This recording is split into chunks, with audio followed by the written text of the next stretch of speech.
And now, here's your host, George Plaster.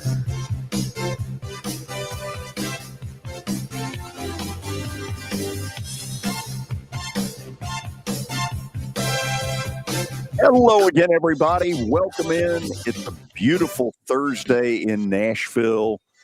Summer, thank goodness, has not left us yet.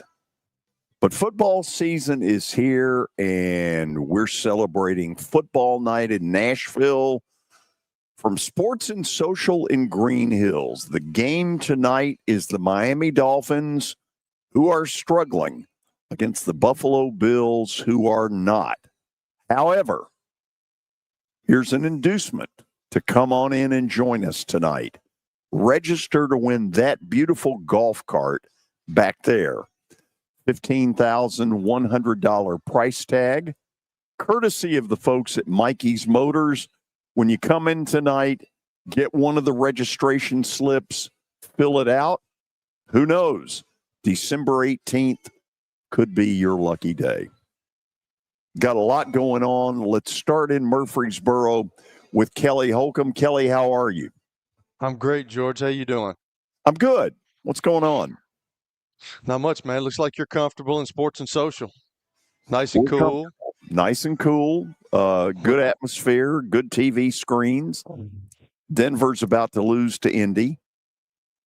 Okay. Yeah. It's up there right now. All right. Yeah. There you go. So you got nothing to report? Yeah, not really, man. I mean, I just it's the same old, same old. It's called life, man. Same old, same old. Wow. Sounds rough. How's young William? Is young William getting sentimental towards the end of the week here? Let's find out. Not yet. Still just Thursday. Last day with Kelly, though. I might start crying at the end of the show. If you do, I'll make fun of you for the rest of your life, Billy. I would. That would be warranted. Oh my. So, Kelly, do you have like a goodbye speech? No, I don't have a goodbye speech for William. This is not the end. I mean, I've grown to actually really enjoy being around old Billy Derrick, man. I really enjoy working with him, and and I hate that he's leaving, but hey, sometimes you got to spread those wings and fly, and hey, everybody's got to do it, and Billy's doing it. So I am going to miss him. I am going to miss jarring with him and being the butt of all jokes. But the next young man, he'll get it. So don't worry about it. Oh, he has no clue what he's walking into. So, Billy, that sounds better than don't let the door hit you in the butt. That does. Which is kind of what I thought he was going to do. That was surprisingly heartwarming from Kelly. I appreciate it. Really no, I've got a kind heart, man, and I am going to miss you, man. You do a really good job. You've done a really good job, and change sometimes sucks, but we'll get through it. And I know that you say you're going to come back. I don't know if George has thought about it or he's asked me about it. If he asked me about it, I say no way. But that's just me. I mean, that's fair. Y'all can do whatever you want. Wow. I just threw the idea out there. Isn't this a good time to bring Terry up? It would be a good time. Okay. Time now for our daily Titans update. For those of you in Clarksville listening today on either 540 AM or 104.1 FM, first of all, thanks for joining us. Glad to have the city of Clarksville and ESPN Clarksville with us. We start each and every show during football season with Terry McCormick's Daily Titans Update. Terry, of course, with Main Street Media. He is, after all, TitanInsider.com. Oh, nice. Sounds hat. Yes. Yeah. They were a Yankee affiliate. That's right. I want to say 79 and 80.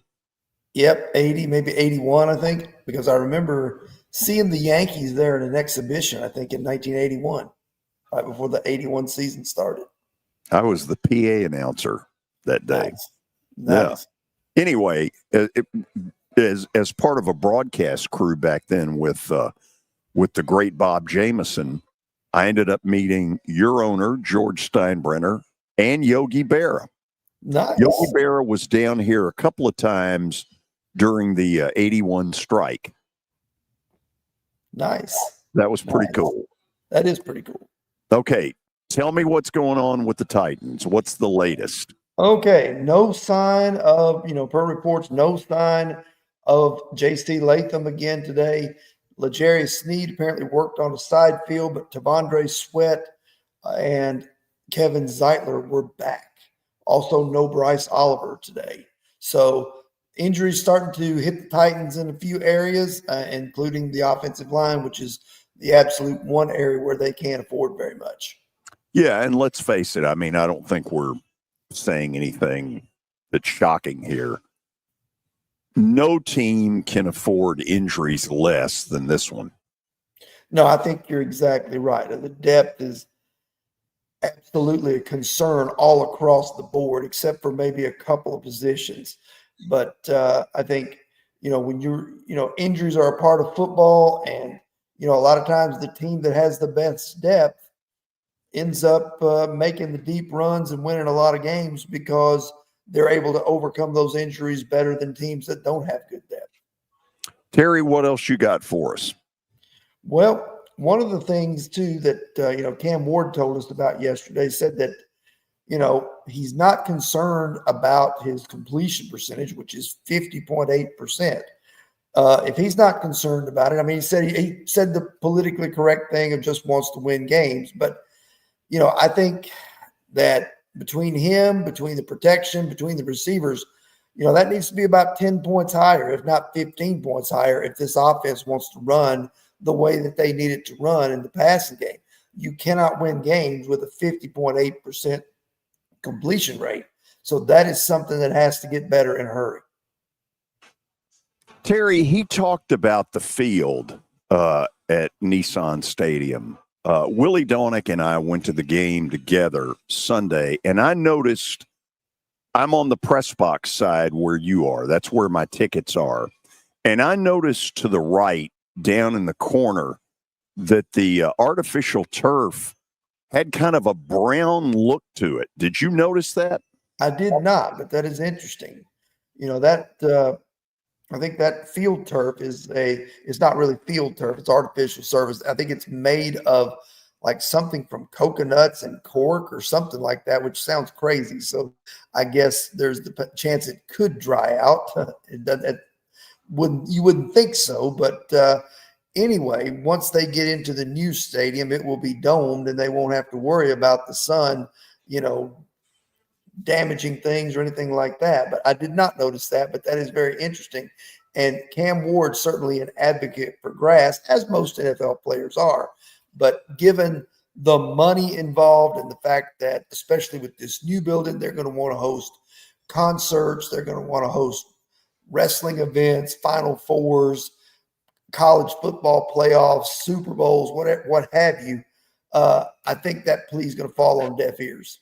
Well, now help me. Are you not? I mean, I know the Cardinals are doing it where they, and I guess I want to say the Raiders are doing it, but I may be wrong about that, where they roll in grass that's kept elsewhere. I think that's a very expensive proposition, and also not sure how well the climate here would adapt to that. If you have to have the grass, I guess you could store it in a greenhouse or whatever, but it would be interesting to see because, like you said, a couple of teams have tried it, but I think that for this new stadium, I think they opted for the turf, and that's probably what they're going to stick with. Okay, Terry, we'll do this again tomorrow at 4 p.m. with you, so make note of that, and thank you as always. All right. It's Terry McCormick's Daily Titans Update here on the show. Terry with Main Street Media, and, of course, he is TitanInsider.com. Now, on to the update, brought to you by Football Night in Nashville. Tonight, Bills and Dolphins, 7:15 kickoff. Bills are 11.5-point favorites tonight up in New York. Come out and join us here at Sports and Social. Got the show from 3 to 5, and, of course, the game a little bit later at 7:15 tonight. Billy, I looked it up. Next week's game, Seattle at Arizona. That might be a pretty darn good game. It's a good And slate. who knows about tonight? I mean, that's the crazy thing about the NFL is once you assume that probably don't know. Well, I know Josh Allen has dominated the Dolphins at home. He is 8-0 against the Dolphins at home, and the Bills overall have won 10 straight against the Dolphins at home. Wow. So Tua and Mike McDaniel going to have to sort their issues out sooner rather than later, or else their season will be down the drain. Well, and Mike McDaniel may not be there at the end. That's a fair point, and quite the tense for him. I mean, he was kind of the talk of the town just a couple of years ago. So we got that tonight. Also, breaking news just now: longtime Dodgers pitcher Clayton Kershaw has announced he will retire at the end of the season, which is no surprise. Yeah, when Danny joins us, he will totally, agree with what I'm saying here. Clayton Kershaw is a first ballot Hall of Famer, and it won't be even close. Yeah, unbelievable. He is 37 years old. So we've seen older. Yeah, but he's had pitchers. a lot of of injuries. The last 5 or 6 years have been a lot rougher. Well, a guy that's a little good bit older than Kershaw is Justin Verlander. And he won a team record 16 starts this season for the Giants. If you haven't been watching a whole lot of baseball this season before registering a win, which was that yesterday? Did he get the win yesterday? No. Or did he didn't pitch yesterday? He did pitch yesterday. And in fact, you and I watched it in my rec room. It's the best I've seen him look all year. Yesterday, virtually unhittable. Yeah. So like I said, went 16 starts before even registering a win. Apparently he's fixed whatever wasn't working, and he's riding a hot streak and now wants to return after he turns 43, like I said, in February for a 21st season next year. He said, I would hope somebody would offer me a contract now. I don't know who his agent is, but I guarantee you that what they're going to use is what you saw yesterday, because yesterday he was the Justin Verlander of old. I was shocked. How good he looked. It's one. How do you judge that? If you're a GM, maybe it's a Danny question, but I wonder how you judge that. It's one game, struggled for a lot of this season. It'll be interesting to see if he does get picked up. Let's ask him. Good question. Also got some college football news. Couple of pretty big pieces. The NCAA has eliminated the spring transfer portal window, which we had brought up in discussion before. They were officially moving to one single transfer portal window, but when the free agency period is open, it remains undetermined how long the free agency period is open. Last month, of course, the Oversight Committee voted to approve a 10-day portal, but the approval was not finalized yesterday. So hopefully they're able to finalize that sooner rather than later. We'll get a 10-day portal, not in the spring, but in January 2nd through January 11th. One window, that's it. So no extra spring window where guys can enter in the middle of spring practice or after spring practice. Kelly, my guess is that the schools that are in the playoff are going to yell. I've talked about it over and over, George. They just did not plan for anything. They didn't think any of this was going to happen, and they had nothing to roll out and nothing set in stone. I mean, they're making it up as they go, which is not a good deal. Yeah, and then, of course, still, if a head coach is fired, the 30-day portal window will still open for players. So that hasn't changed. Yeah. And that includes Virginia Tech and UCLA, which made head coaching changes over the weekend, of course. But the thing with that is a lot of these contracts are hingent. That's not a word. So what was I trying to say? It doesn't hinging. It's for the entire season. So it goes through, the contract lasts through the entire season. So I wouldn't expect a ton of players to enter the portal from those two teams, but they can redshirt because they've only played 3 games. So I'm still not sure why they didn't wait, until the week after this week to let go of those coaches. I mean, I guess that's what losses to New Mexico and Old Dominion will do. Billy, that's a great point too. You talk about redshirting, you can play in 4 games. And then after the 4th game, you can still be redshirted. If you play beyond that, you can't. But that's what's going to happen with all this college stuff. They're going to have a tough time because these kids don't know who's going to be the coach. So they're going to have a tough time getting kids to want to play. It's crazy. Yeah. So we'll see what happens with that. Of course, how long that portal window will be in January. Also, we talked about Lenore Sellers all week, and an update on his injury. According to Chris Lowe, he was back in practice today, and he's trending towards playing Saturday night at Missouri, barring a setback. Of course, he left the Vandy game in the first half with a head injury, suffered a concussion. To me, this would be pretty cool. I don't know how serious the concussion is and what goes on in protocol, but that'd be fairly quick. Now, it'd be really quick. So, but the lines have switched already. It went from plus 10.5 to 9.5. Missouri's a pretty big favorite, of course. That Sellers is the piece there. So we'll see what happens there. Also in college basketball, 6 Wofford basketball players have been suspended by the NCAA for improper benefits, totaling a whopping $84, or as little as $84. So there's obviously a lot of jokes being thrown around about. Right. If you're going to get caught, load the wagon. Put it all on Buffalo. Yeah, I don't. Way to go, George. We know your character right there. Way to go. So, but what's the bottom part of that story? Well, the players want terminated coach Dwight Perry reinstated and could enter the portal, leaving Wofford's season in jeopardy. Okay, but if they're being suspended for gambling, isn't it a moot point? Yeah, that would be I guess, how long are they suspended? I don't know that we know that yet. I am with you on that. Let's see. Well, again, I'm going to be a smart aleck. If you're going to get caught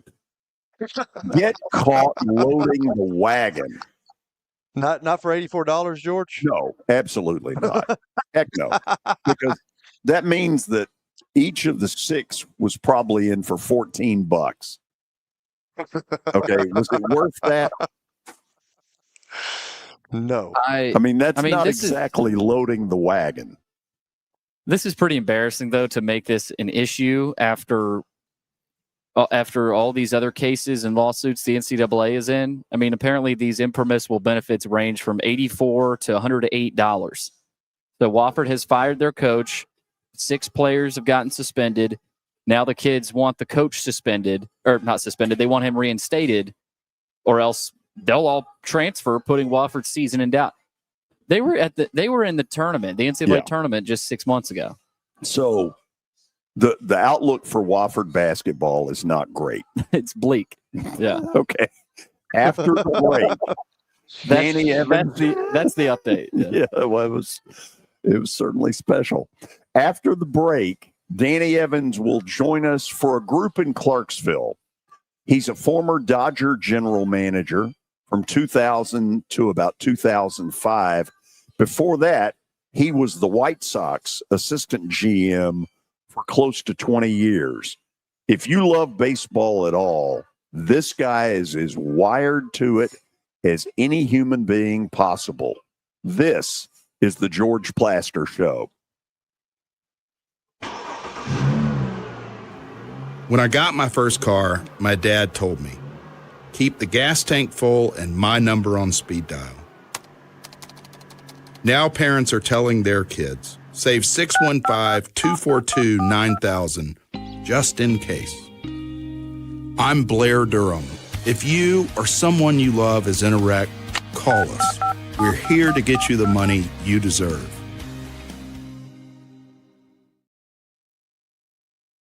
A golf cart from Mikey's Motors is the perfect way to get around this summer. Whether you're going to the park, the pool, or the playground, do it in a brand new golf cart from Mikey's Motors, Franklin and Murfreesboro. Summertime fun in Tennessee. That's what we sell at Mikey's Motors. Come see how we roll. It's easy to say good things about the folks at Strike and Spare Family Fun Centers. Number one, I trust them with something that's near and dear to me, the Plaster and Friends Celebrity Bowling Night. But more importantly, I see the fun people have. They enjoy the bowling, they enjoy the camaraderie, and you will too. Come by any of their locations and get ready to have some fun.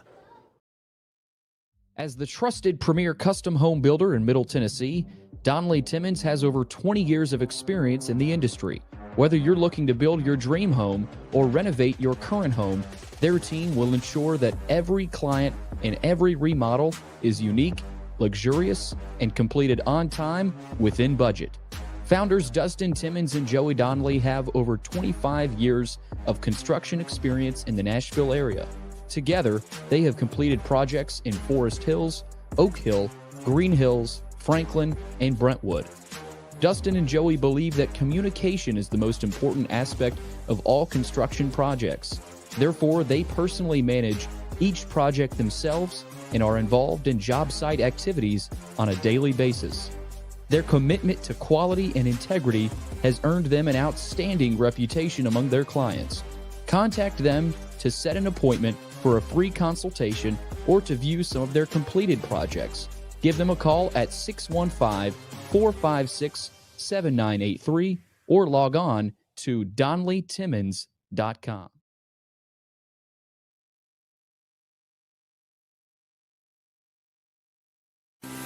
At Wilson Bank and Trust, we believe you shouldn't have to choose between personal service and digital solutions. As your local independent bank, we're proud to offer the relationships and trusted service you expect, along with the tools and technology that keep you moving forward. So whether you're growing a business, buying a home, or planning for the future, we're here to help.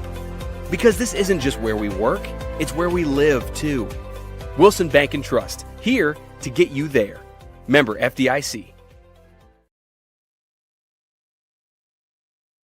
Are you looking for expert medical care in Nashville without leaving your home? Medical House Calls brings concierge-level health care directly to your door. Whether you need urgent attention, ongoing primary care, revitalizing IV therapy, or medically guided weight loss, our experienced providers are just a phone call away at 615-838-2375 or go online, medicalhousecalls.com. Weight loss, our experienced providers are just a phone call away at 615-838-2375 or go online, medicalhousecalls.com. It's the George Plaster Show. Your sports live here on 94.9 The Fan.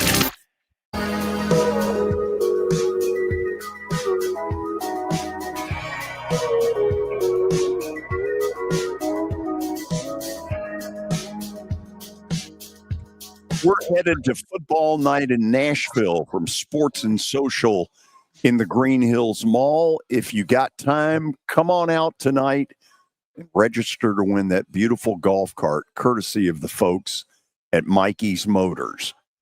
Billy just reported it a few minutes ago, just got out, that Clayton Kershaw is retiring at the end of the year, which is a perfect segue to say hello to Danny Evans. Danny, if he's not a first ballot Hall of Famer, then it doesn't exist. First of all, guys, how you doing? Hope you had a good week. Same here. One of the greatest pitchers of all time and a much better human being than he was a pitcher. Just an extraordinary teammate, just a consummate professional. I love him. I love him personally. He's just a incredibly good guy and a great guy to be around. But I think we sometimes don't appreciate excellence when it's elongated and when it's immediate. I think a lot of the people didn't appreciate Pujols until the end of his career. When you look back, this guy's put up numbers. Georgie has the best earned run average of any pitcher since 1920. He has the best winning percentage of anyone.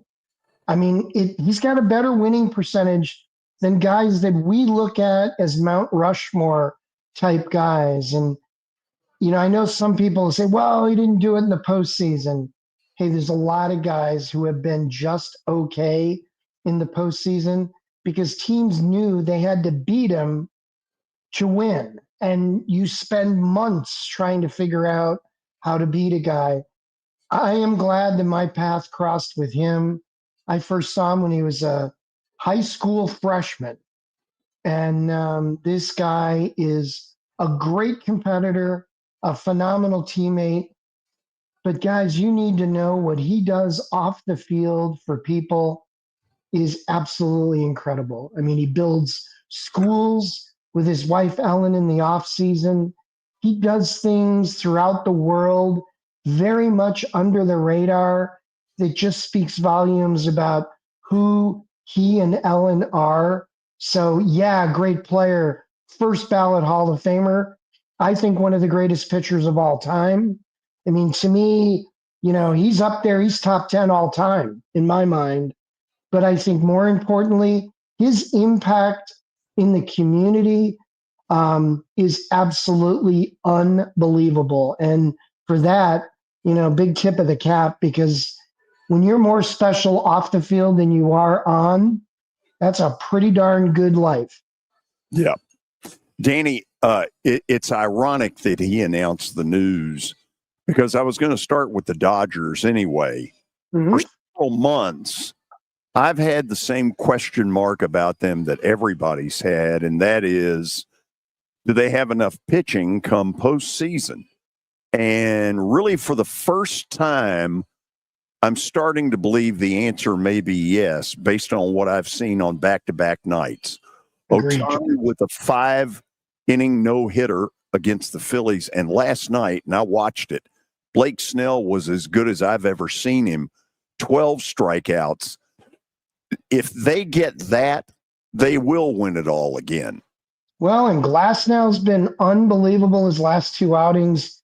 Yamamoto has been the best pitcher on the team for an extended period. George, they have the best earned run average in baseball since the All-Star break. Two guys in the bullpen are struggling. Trinan's been horrible, and Tanner's been terrible. Tanner looked better last night. The two hits were jam jobs. I think if those two guys at the end of the game fix themselves before the year's over, I still think they're the team to beat in the National League. They ran into a buzzsaw with the Phillies this week, but they were in every one of those games. Their bullpen just faltered. But George, they're starting pitching right now. Like you, I was wondering, but now they're starting pitching is their strength. Is there any scenario where you pitch Ohtani in the bullpen come postseason? Absolutely. Oh, I love the idea, George. I love it. I've seen him come out of the bullpen throughout his career, and the only problem is the warming up period. He happens to be on base the previous half inning. It's a challenge. But I've seen him do that too in Japan. For those of you who follow the World Baseball Classic, we all remember Mike Trout and him squaring off in a one-run game to win the World Baseball Classic, and he closed that game. To me, that's how I would solidify the back of the Dodger bullpen. I pitch him. And then I think you can manage his innings. Remember, George, he's coming off of Tommy John. And 2 nights ago, he could have gone 8 innings the way he was going. But Dave Roberts and the Dodgers have been very judicious in their use of him. Yes. Because they have a long-term vision and plan. And this guy's the most dominant player in the game. What he did the other night, George, he goes way out for his home run. On base, I think 3 times in the game, and completely dominated with just 5 elite pitches. To have a guy like that in your club, and instead of pitching him once a week, pitch him 3 times a week for 15 to 20 pitches, I think it's a great way to maximize his contribution level without losing the offensive load. Billy, can you put the graphic up on the wild card stuff real quick? Because there's been a development as of, let's say, 30 minutes ago. Yes. Seattle has jumped into the 5 hole by virtue of a 2-0 win in Kansas City. The Red Sox have fallen into the 6 hole by virtue of a 5-3 loss at Fenway against the Oakland A's. And so at the moment, that Red Sox-Yankees thing that I've been trying to conjure up, at least if it stopped today, wouldn't happen. And then over the National League, the Mets got themselves a big win earlier today. They've been holding on for dear life for a while now. Give me some thoughts of those 6 that are there right now. Mm-hmm. Who do you think has the best shot to make long noise? Easy for me, George. I think the Mariners. I said on your show 2 months ago, that's the team to beat in the American League. They have easily the best starting pitching in the American League.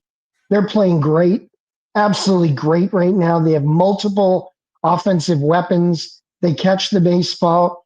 I still think they're going to overtake Houston, and I think they're going to win that division. And I think they're going to be a really tough club in the postseason. Between their bullpen and their rotation, 60 feet, 6 inches away, they're really darn good. I also think the Cubs are going to be a very, very good club. The Mets are sitting there with the 3 hole, but the Mets have 3 teams within 2.5 games. The Mets have 1 tough series out of the remaining 3, but they're sputtering. I mean, they're leaking oil and they're leaking it bad. I still don't think the Mets are going to get in. You've got 3 clubs, Cincinnati, Arizona, San Francisco. If any of those teams get hot, they could surpass the Mets and get in. And George, what happens every year? The teams that are hot coming in make headway in the postseason. I just have a good vibe about the Mariners. They have an experienced, really good manager, a guy who just has a great demeanor, but they bring great guys to the mound. Something tells me this is their year to make some thunder in the postseason. Well, I like where you're going. I watch the Mariners a lot. They're really good. By the way, we'll open up the phones for some of your baseball questions here in just a few moments. Kelly, the floor is yours. What's up, Danny? How you doing? I'm doing well, Kelly. How are you? I'm good, man. Field of Dreams good. Everything good out there? I think everything's good. The ragweed count is at an all-time high in Iowa, so a lot of us are trying to stay in right now, but it's just about harvest season, and it's a good time to be in the state of Iowa. So let me keep going. Like on Clayton Kershaw, he's obviously like you said, one of the greatest pitchers ever. Like in a situation like that, when you have a guy like that, and he's at the end of his career, and you know he's retiring, we got this postseason run. How do you manage a guy like that, who's done so many things for you over his whole entire career, and he may not have the stuff that he used to have, but he's still got good stuff. But how do you manage a guy like that, Danny? Well, first of all, I think you have a guy who's a lifetime Dodger. He's been with the team since either 07 or 08. He and Dave Roberts have an unbelievably close relationship. He's really tight with a lot of people in the front office. He's never even thought about going elsewhere. So the big thing, Kelly, is there's no ego here. He knows who he is. He knows where he is in his career. I mean, his velocity's down, but his numbers are really good this year. And, George will know this. When they were sputtering about 3-4 weeks ago, he's what kept them in a good place. I think he was 10-2 at one point. He really got them out of a couple of losing funks. So you know what you do, Kelly, in the postseason? You just tell him, hey, we're going to ride you, but in the postseason, we're going to go to the pen when we feel necessary. Just empty the tank, and whenever it's time, we're going to get you out. Kelly, he has an amazing way of being a great teammate. See, in my sport, Kelly, the starting pitchers usually sit at the end of the bench. They're really not engaged, immersed in the ball game. Kershaw is in his spikes, and he is at the top step of the dugout, surrounded by a bunch of hitters and position players. And he is completely dialed in to every pitch of the game. So while he's an icon, when he got his 3,000 strikeout about a month ago, the outpouring of emotion from his teammates was really telling. But more importantly, this guy would never put himself ahead of the team. The reason he came back, Kelly, he came back to win the World Series one more time. And he wants to leave a world champion. And he had a lot of surgery at the end of the year, none of it arm related. He wanted to come back and compete. He's competed at an elite level this year since coming back. And Kelly, I think you just have a very open, candid discussion, man to man with him, and just say, and he knows who he is. He doesn't have any vibe that he's that 97 mile an hour gas guy. But Kelly, he can beat you in the postseason. That curveball is still the best curveball in the game. So you trot him out there, he gives you 4 or 5 innings, you can still win that ball game. Kelly, honestly, never been around a better guy. And this guy is a winner. He just is that guy that you've been in the clubhouse with that you just know has your back. And he gives you everything he's got. There's no hidden agenda. Family dude, great teammate. As a result, people just adore him. So he will never get in the way of his ultimate goal, which is to get one more ring. Yeah, it's cool to hear you say that because he looks like that. He kind of exudes that when you see him on TV. Of course, you know him personally. I don't, but it seems like there's no phoniness to him whatsoever. And he seemed like he would be that guy. And that's why I ask you that, because it seems like he would be willing to do whatever it takes for the team to win. Yeah, I love him, Kelly. I just love who he is as a human being. I remember Kathy and I sat behind Ellen and the kids a few years ago, and about halfway through the game, Kathy goes, "They are the most normal family." And I said, well, that's who they are. She was wearing a bracelet that she said a 6-year-old neighbor made for her. And, some of the other people around her are flaunting all this jewelry. And for her, it was the neighbor kid. And that's who they are. And as a result, Kelly, I root like hell for guys like him because he's who you want to be. He, as a human being, he, for me, is a role model, and he's a guy that I respect like crazy. So, yeah, he's a great pitcher, but as far as him being a person, that's as good as I've ever met. Okay, so I've asked you about this guy several times. We always talk about him. Let's stay with Shohei Ohtani. And you talked about him being maybe a reliever or something like that. Would you ever put him as a closer? That's my first question. And then the second question is, and I asked George and Billy this yesterday because we were talking about it, but you've talked about just how great he is, and everybody's seeing that. Like he hit 50 home runs in 2 year, back-to-back years. Like, do you think that if he stays healthy and everything goes right, everybody's gonna it's always arguably, because everybody always thinks that this guy's this, and it's always different opinions.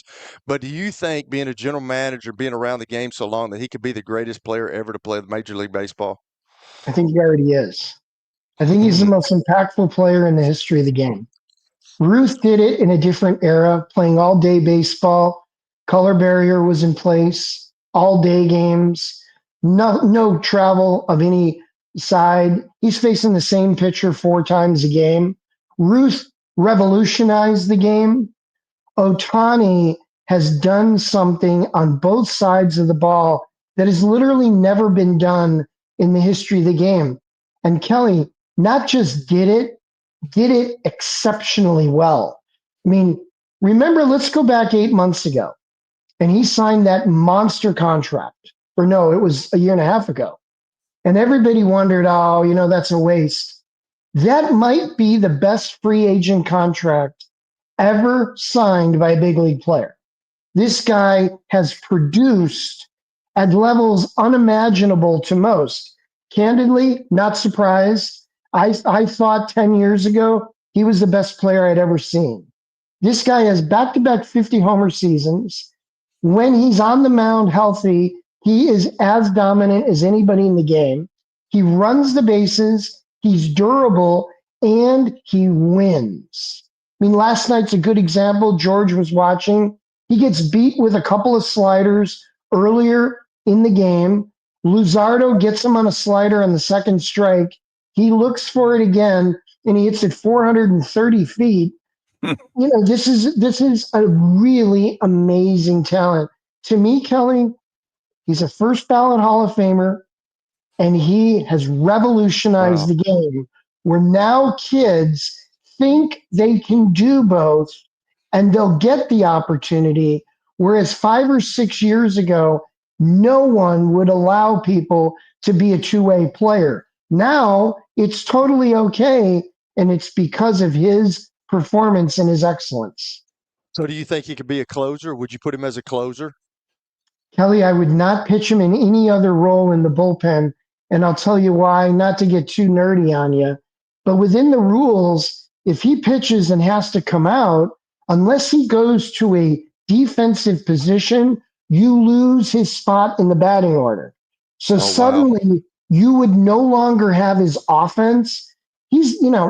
People say what they want to say about Judge. Judge beats you with his bat and nothing else. This guy can run the bases. He can play well defensively. I mean, he could be a great defender if they let him play out there. But I'd close him, Kelly, and I'll tell you why. That way you get his offense all game. You let him finish the game because in the moment, he's John Elway. He's Brady. He's the guy at the end who knows how to end the ball game. A great baseball guy once told me that there are closers and there are champions. This guy is a champion. This guy smells it and gets it. George, I know you're watching the WBC a year and a half ago. That clash with Trout was as good as I've ever seen. And it confirmed everything that I thought. And Kelly, I've seen him close in Japan for a championship team, and it was ridiculous. I mean, it was 101 to 103, no chance after dominating offensively early in the game. I think it's the way to go. And I think if they do that, it makes the Dodgers the team to beat in the postseason. Okay, we got to move quick as we go to the break.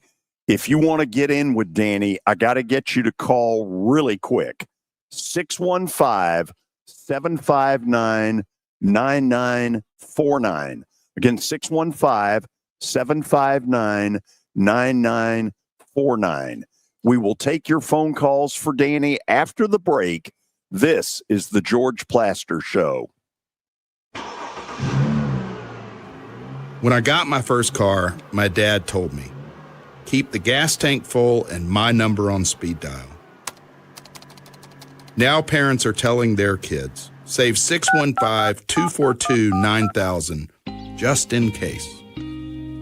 I'm Blair Durham. If you or someone you love is in a wreck, call us. We're here to get you the money you deserve.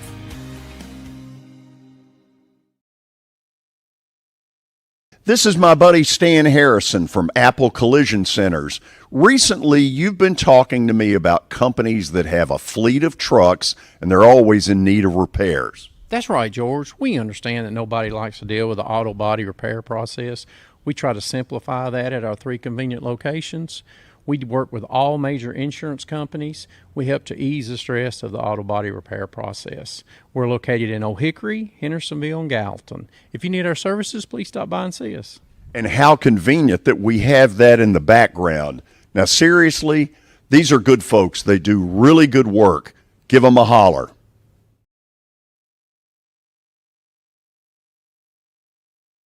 Sports and Social at Green Hills Mall is the new home for our football night in Nashville promotion. Their food is terrific. Their TV setup looks like a racing sports book in Vegas. And if you're a sports fan, you can't beat it. Starting September the 4th, we'll broadcast from Sports and Social every Thursday night. There's Pop-A-Shot, great football, and the chance to win a beautiful Mikey's Motors golf cart. See you at Sports and Social in Green Hills Mall. Venture Express has been helping people in this area for more than 40 years. They're headquartered in Murfreesboro with over 30 years of dedicated fleets involving production, manufacturing, and corrugated experiences. They're an asset-based company with over 700 tractors, 4,000 trailers, and 800 drivers. If you need their help, dial them up 615-793-9500 or log on to ventureexpress.com. Here's Officer Garen Hoskins for the Metro Nashville Police Department. The Metro Nashville Police Department is on the forefront of policing in this century, and I'm glad I'm a part of it. I'm glad I get to find other good officers, other future good officers. And if you're watching today, or you yourself or someone you happen to know is interested, join MNPD.com. Feel free to reach out to us because we need good officers, and it's a great city to work for. Family, it's simple. Just email me, plastergeorge@gmail.com. Again, plastergeorge@gmail.com. We will fit your budget and your needs. A lot of people want to define teams by singular performances. Sports. Did he not go back into the game after that interception? Let's get this turned around. And we're all saying, no, they don't. Here. You thought you were on your way. Your sports live here. On ESPN 94.9. And the Game Nashville Sports Network. It's the George Plaster Show. Your sports live here on 94.9 The Fan.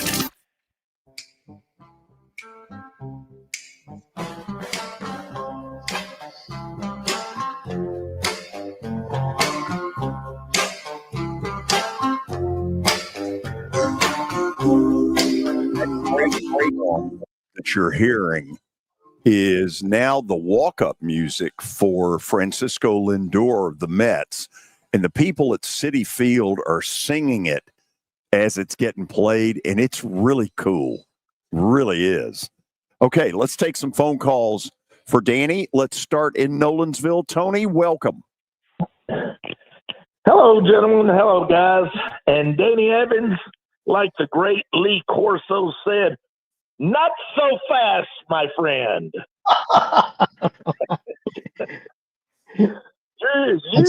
okay. You talk about them Dodgers, rightfully so, but you have another gleam when you talk about them Cubbies. And let me tell you about them Cubbies. They soaked up the champagne in the Yingling yesterday to no extent. Great thing. First time in the playoffs since 2020, which was COVID, which it was not even nothing like what it was yesterday. So great for the Cubs there. Eric, if you're listening, we know you are. You can drop them Reds. You can come on board with the Cubs. We'd love to have you because the National League is a lot better right now than it's been in a long time. The Cubs have scored 10 or more runs 24 times this year, Danny. That's more than anybody else in the National League. The only two teams that scored more than them is the Red Sox and the Yankees. That's on 10 or more runs per game. The Cubs lead all of Major League Baseball, 62-17 record when they are scoring first. So when those Dodgers, if they meet up with them, and the Cubbies put a score on them first, look out. Those boys over there in L.A. going to be going down. I think this is the Cubs year. And one last thing, the slump, I think, is over that they went through early in the year. Everybody is contributing again. And the veterans that they picked up through Turner and some of these others that they added, I think everything is I just think it looks great. They finished second. They haven't finished no less than second all year in the division. Started out the whole maintained first place most of the year until after the All-Star break. So, and they're one of the best teams in all of Major League Baseball right now. I think second or third best record-wise. So I wanted to throw all that out there, let you know on it, chew on it. And Danny, if you didn't know it, today is the last day that the great phenom, Billy Derrick, will be with you for a while. I don't know if that's been mentioned to you. So, guys, I'm going to let y'all talk about that, chew on the fat. Danny, good talking to you as always. See ya. Phenom. That's a new one. That is a new one. Yeah. Wow. That's a tough one to live up to, and it really elevates the expectations. You know, just real quick on Tony. I mean, I said a little while ago, I think the Cubs are going to be tough, and I think they're going to be good, but they'll only be as good as Armstrong and Tucker. And if those two don't come back to the level that they were be early in the year, they won't be able to get where they want to go. Next up is Ryan. Ryan, where are you calling from? Brentwood. Beautiful. Welcome. Danny, I got a question. What is your future look for the Cincinnati Reds and Terry Francona going forward? Seems like they need a bat with power. That's what they're lacking, and they need starting pitching. Just want to get your take on your thoughts on the Reds and everything. Well, thanks for calling, Ryan. I think, first of all, they had a good learning experience this year. They're only 2.5 games out. They've got one of the best managers of all time. I think it's just a matter of time before they get back in. Two of their really key offensive pieces did not have very good second halves. I mean, De La Cruz has been a completely different player in the second half, and I think he's an elite talent. I think this will be a good learning experience for him. I think they'll surround him with some better guys in the meat of the batting order. People will want to play for Francona. So I think it'll be a very good team for an extended period. I like the Reds, and I think the Reds are on the way up. Let's go to Eric on line 3. Eric, say hello to Danny Evans. Well, Danny, you pretty much made me feel bad with some of the stuff you said about the Reds, but I'm going to ask 2 quick questions, and I'll get off. First of all, the Reds rookie pitcher, I hadn't heard too much from him. Is he still pitching for him, or have they sent him down? What's the latest with their rookie pitcher? Because I've been trying to keep up with. And the other thing I want you to talk about real quick, the recent passing of Davey Johnson, just your thoughts on him. Guys, it's always good to talk to you guys. Y'all take care, and we'll talk again soon. Eric, thank you. Davey Johnson, one of those guys who had a great career as a player and a great career as a manager. He was loved by the people who played with him and for him. Jim Palmer introduced me to him about 30 years ago, and I just realized I was around a really good dude. He had been sick for a long time. He had a hell of a life and a really good guy. The young pitcher, you know what? The Reds have done a nice job nurturing their young players this year and not pushing them where they're going to falter.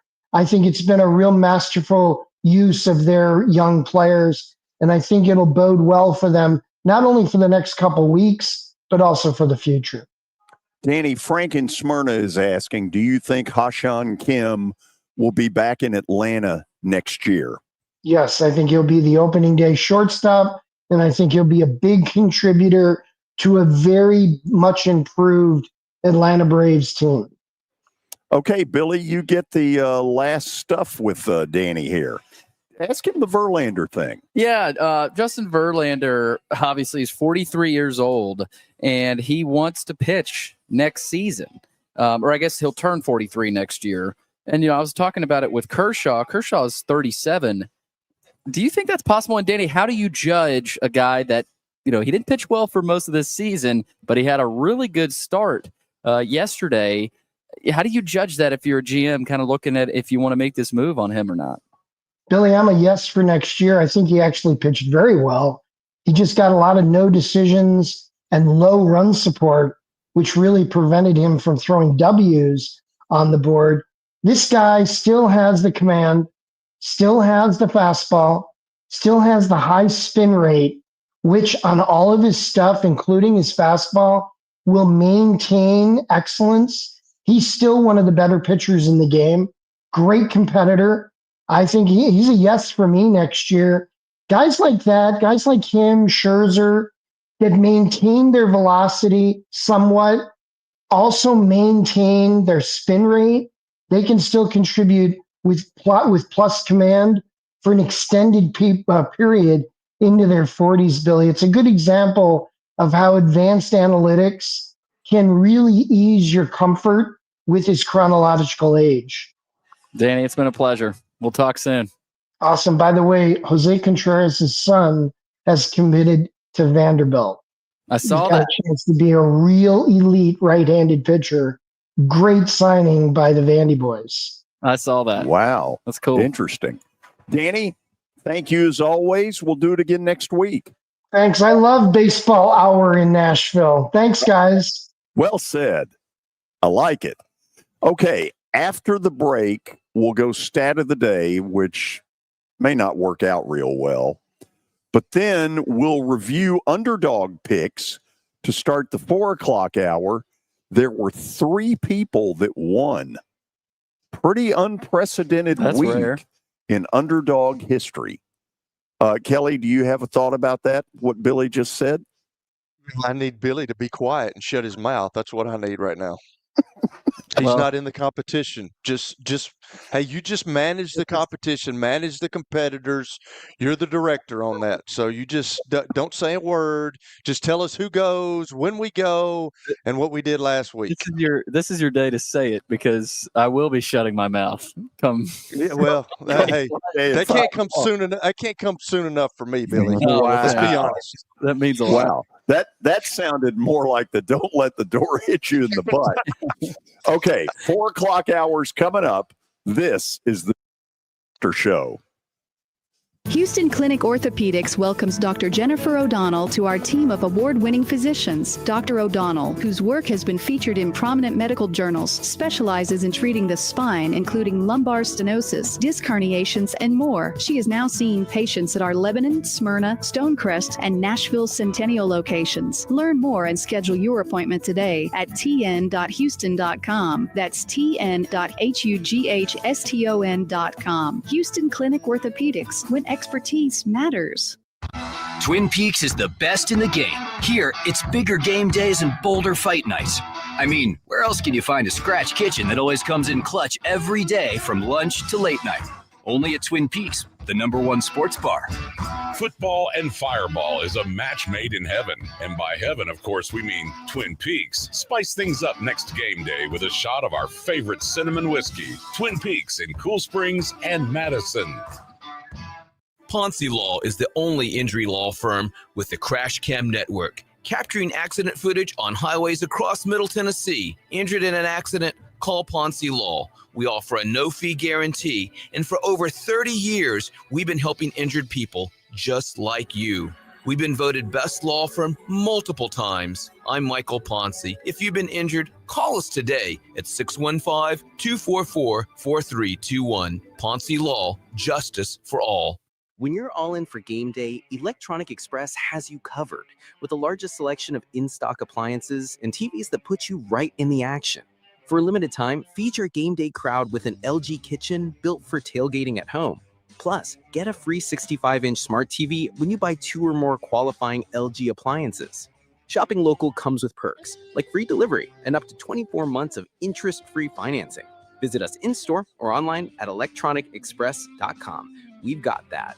Now, here's your latest Fox 17 Code Red weather report. Brought to you by Window Nation. Get 2 free windows when you buy 2 at windownation.com. I'm Fox 17 meteorologist Greg Bobitz. Our forecast this afternoon, highs in the low to middle 90s and barely a cloud in the sky. No rain ahead of us. Overnight tonight, we drop back down into the 60s, and tomorrow we'll do it again on a Friday, back to the 90s. Your sports live here on the Game Nashville Sports Network. Your sports live here. WBUZ HD3 Laverne. All around the world on the Game Nashville app. We are the Game Nashville Sports Network. ESPN 94.9. The Fan. It's the George Plaster Show. Your sports live here on 94.9 The Fan.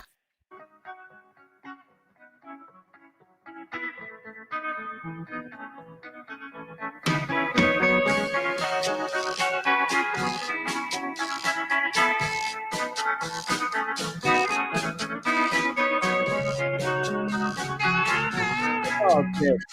Week 4 coming up. The first stat of the day brought to you by Apple Collision Centers. You can find them in Old Hickory, Hendersonville, and Gallatin. Give them a call, 615-754-9800, or log on to their website. That's applecollisioncenters.com. All right, we are going with baseball today. Should have kept Danny on with us a little bit longer. Trevor Story has had 31 consecutive stolen bases without getting caught. The second most to start a season. Who is number one? Kelly, I saw it, George. last night. No, I really don't. I was flipping around and I saw that he had stolen his 31st in a row. First of all, when I think of Trevor Story, I don't sit there and think about stolen bases. So yeah, that whole thing really caught me off guard when I saw the stat. I don't have a clue. You want me to just pull one out of left field? Please, because I have no shot. Ichiro. I don't have a clue who this would be. Well, it is Vince Coleman. Vince Coleman. Wow. Oh, wow. 31 in a row. I'll say this. He could fly. Flat out Coleman. Kelly, I saw him as a minor leaguer before he hit St. Louis. Not that his speed ever changed, but you knew even back then on the minor league level, when this kid gets up there, he is going to cause havoc. And he did. Yeah, wow. That's I remember watching Vince Coleman, Ozzie Smith, those guys in St. Louis, man, when I was a kid, loving watching those guys. And you're right. He could run, man. He get on base, and it's a double because he's going to steal second. One of the Cardinal years under Whitey Ball where they ran like crazy, Tommy Herr was the third hitter. Tommy Herr had a season where he only hit 9 homers, but drove in like 109 runs. Wow. Yeah, about that. because they were stealing all them bases for him. Yeah. It was crazy. That's incredible. It was Vince Coleman and Willie McGee, the former Sound, and Willie McGee. Yeah, they had a bunch of guys that could fly. Really, the only power hitter in that lineup was Jack Clark. I say nobody runs bases anymore, but not like they used to. I mean, that's something because, you talk about all the great base stealers back in the day. I mean, I don't know how far back you go, but that was of value, but not anymore. Well, that's where the whole analytics, the power ball, to me, hit it out of the park. This is where analytics is wrong, but we don't need to get into that. It's now officially into the 4:00 hour as we welcome all of you into Football Night in Nashville from Sports and Social in Green Hills Mall. Excited for what might be a blowout tonight. And that is the Miami Dolphins at the Buffalo Bills. Josh Allen currently owns the Dolphins. You could say Josh Allen's Dolphins. Commissioner Billy Derrick for his final underdog pick proceedings. Here we go. Week 4 of Underdog Picks is now underway. Class is in session. No Rutherford County caucus today. Maybe we will get that going later if we have to, but no issues here the last couple of weeks. But we introduce this week's panel. We got everybody back in the saddle, and we started off with the General, Al Dorsey. General, how you doing? I'm doing great. That's good to hear. How about haven't hung myself, hadn't moved any goalposts, hadn't done anything. No military maneuvers? No beachheads? No. Wow. Kind of dull. Up next is Pogie, Greg Pogue. What's going on? Hello, gentlemen. How are we doing? Doing well. Pogie, we're fine. But let me real quick. Willie McGee story, Game 3, 1982 World Series against my Brewers. I was there. Gorman Thomas fly out. Willie McGee was on second base and scored from second base on an outfield fly. Wow. That was how, That didn't make you very happy, did it? No, it did not. It still haunts me. He was, Greg, I did some of his games when he was a Sound You talk about quiet. You couldn't get him to say anything. He was the silent assassin. Because he was from another planet. He was named E.T. He didn't know how to speak our language. Tell you what, he was a terrific player. Third on the leaderboard. Well, not leaderboard, but third here in the panel is Chuck McDowell, fresh off the jet from Knoxville. Chuck, how you doing? I'm doing great. Doing fantastic. Beautiful day in Cashville, as always. Chuck, tell us what the environment was like Saturday. It was absolutely insane.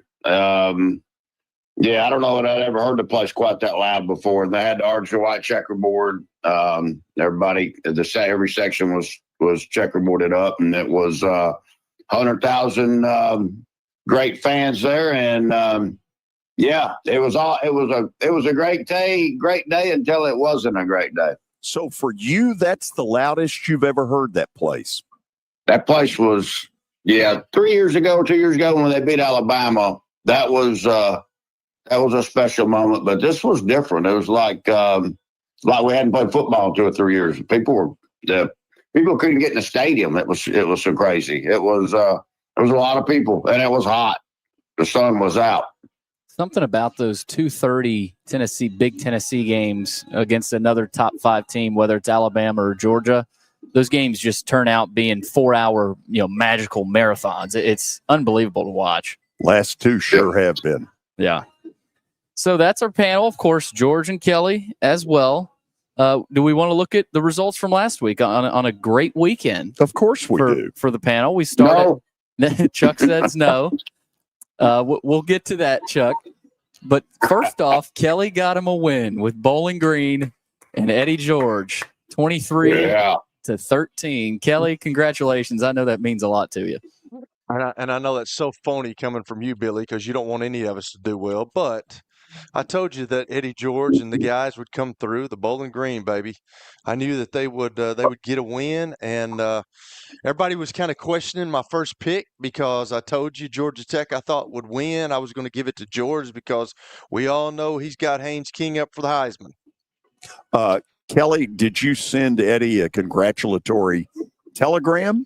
If I had his number, I would. You should. If you give me his number, I would send him something. Yeah, absolutely. Maybe I'll fund his NIL deal just like you're funding Haynes King. All you had to do was ask. Kelly coming for the jugular early. George, meanwhile, speaking of Haynes King, came up big, but Tech's kicker really came up big.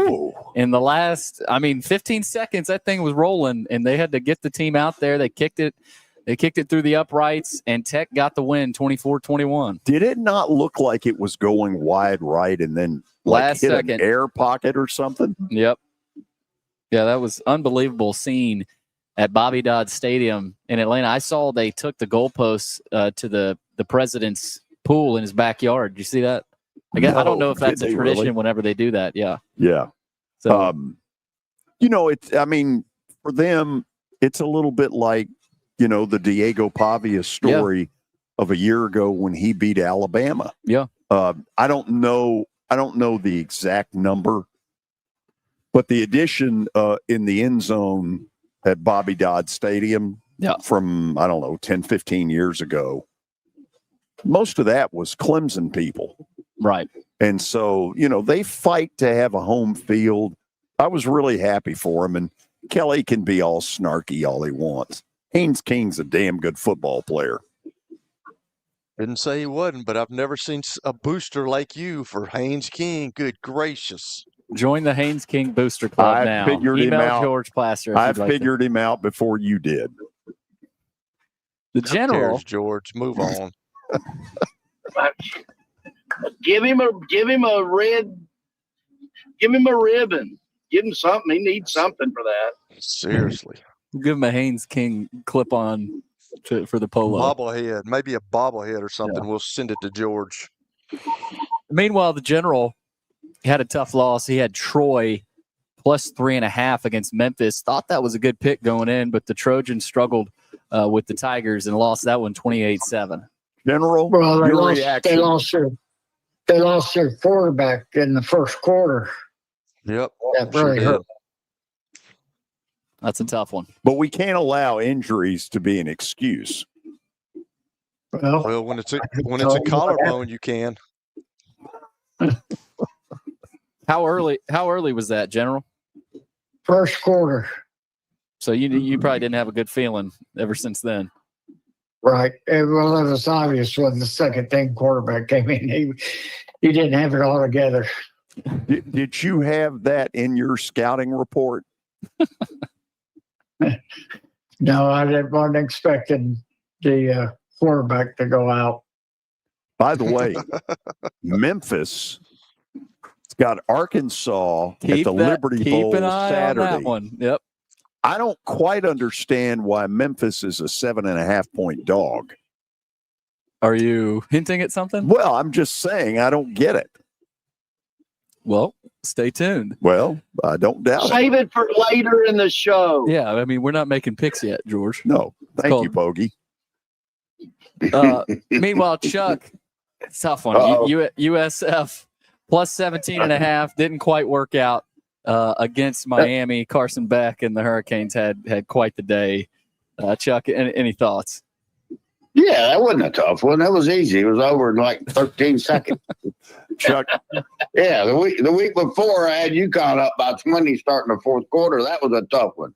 This one was, I think I was one Miller Lite into that game and it was over. Chuck, you want to hear a story about getting boat raced? So please, years ago, I don't think it was the first year we ever did this, but it was the first time that I ever went really dramatic and booked it. And I took Arizona State in a night game against the University of Miami. It was at Sun Devil Stadium. And it was the first year that they allowed on the bubble screen for the offensive lineman to get downfield early. Mm-hmm. Yep. And on the first play from scrimmage, Miami throws the bubble screen 80 yards to the end zone. And all I could think was, oh, crap. Final score was like 72-8. Well, I didn't get that bad. No, but occasionally when you do this, I would think you're going to have to try to swing for the fences. So if I hit a 17-point dog, it would have been hard for you boys to catch me. So back to chopping wood this week. I like it. Well, Pogey can try to get a winning streak going. He had the Vanderbilt Commodores plus 3.5, and they walloped South Carolina in Columbia. And of course, General Dorsey was hurt by a quarterback injury. Pogey was helped a little bit by the Sellers injury, and it was over in the second half. Pogey, that's a nice win. Yeah, and I hear the Sellers thing, but Vanderbilt dominated that game. Sellers in, Sellers out. They two teams in a row on the road, Virginia Tech, and maybe Virginia Tech's not everything now, but and in South Carolina, they broke. And I've never seen back-to-back wins like that for Vanderbilt in my career or following or whatever. And George, you can back me up or yes or no, but I don't remember back-to-back wins where Vandy goes on the road to major programs and wins convincingly both times. No, you're exactly right, Pogey. It's a great point. So that's what happened last week. And we take a look. Well, take a look at the standings first, actually. Reset a little bit before week 4. Top of the leaderboard is still General Dorsey at 11 points. So still staying put. We've got a couple tied at second and third. George and Kelly tied with 5.5 points. And Chuck and Pogey tied at 3.5 points. So could be a separation Saturday a little bit with some big opportunities. We'll find out after the break. And after we review the order, take a look at the order with Chuck leading us off, Pogey going second, Kelly going third, George will go fourth, and the General will go fifth. Pogey, I hope that works for you. Once again, we have not cheated. Well, I mean, I went back. I went back and read the Magna Carta of this show, and it falls within the regulations. Well, that's wonderful. I'm so thrilled that you're pleased.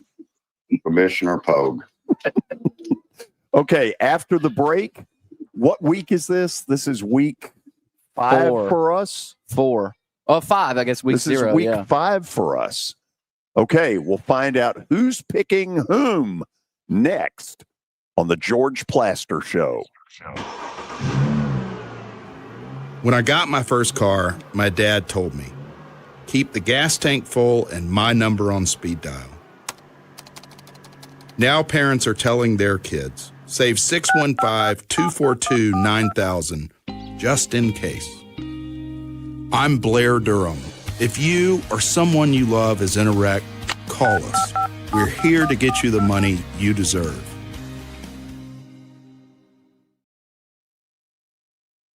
A golf cart from Mikey's Motors is the perfect way to get around this summer. Whether you're going to the park, the pool, or the playground, do it in a brand new golf cart from Mikey's Motors, Franklin and Murfreesboro. Summertime fun in Tennessee. That's what we sell at Mikey's Motors. Come see how we roll.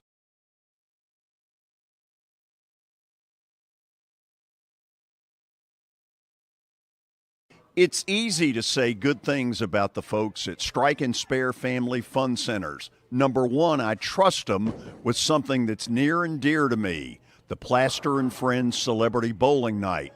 But more importantly, I see the fun people have.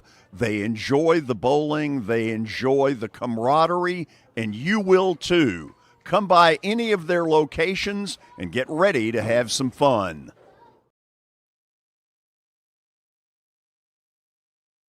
Convenience and value, 2 words that we expect when we do business. Our goal at JHA Company is to deliver just that, both to our school partners and to our customers. Whether you're purchasing photos, yearbooks, class jewelry, letter jackets, school spirit wear, or senior graduation products, we strive to make the experience easy, convenient, and cost-effective. Find out more at jhacompany.com or call 615-867-6345 for more information. JHA, one source, one company. If you are paying too much for your health insurance, you know what? You need to contact the folks at Pancoast Benefits. Pancoast works with businesses and individuals to tackle the high cost of health insurance. Whether you're a business owner, large or small, self-employed, between jobs, or over the age of 65 and in need of a Medicare plan, Pancoast can help. They make understanding your benefits less difficult and more personal. So check them out today, pancoastbenefits.com, or call them at 615-292-3400. Are you looking for expert medical care in Nashville without leaving your home? Medical House Calls brings concierge-level health care directly to your door. Whether you need urgent attention, ongoing primary care, revitalizing IV therapy, or medically guided weight loss, our experienced providers are just a phone call away at 615-838-2375 or go online, medicalhousecalls.com. Experienced providers are just a phone call away at 615-838-2375 or go online, medicalhousecalls.com. It's the George Plaster Show. Your sports live here on 94.9 The Fan.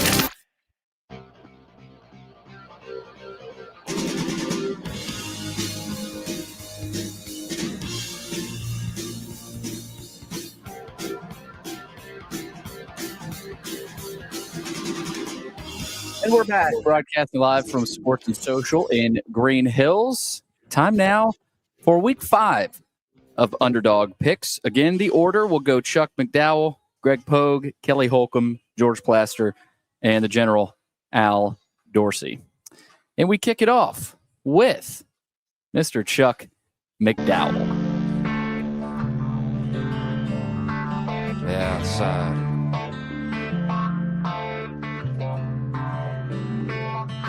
I will get high and I never get stained when we saddle up and ride 'em in the pouring rain. When a jump got dog with an alley cat, keep the wind in the front and the hell in the back. I almost just kept singing that song, and I realized I can't sing, so I'm going to not do that. Yeah, I'm going way out west on a game this week. Hawaii's at home against Fresno. This has been an underdog series. Last 13 times these two have played, the underdogs covered the spread 11. Last 4 out of 5 underdogs won straight up, including last year Hawaii at Fresno, a 10-point underdog. So I'm going to take Hawaii plus, I think, 2.5 or so at home against Fresno. Chuck, will you stay up to watch that game? Because it begins at 11 o'clock. It'll be on something called Spectrum. It's on Al Jazeera. Absolutely. There's nothing better than a Saturday where you start with college game day at about 9 in the morning and you finish about 2 o'clock in the morning with a good Hawaii win. Absolutely. That's what the just fly your jet over there. There you go. That's what I do. I have to stop and refuel. I got a little bitty one. I can't go to Hawaii. That is an 11 p.m. Central Time kickoff. Fresno State at Hawaii. Chuck rolling with the Rainbow Warriors plus 2.5. All right, up next, we've got Greg Pogue.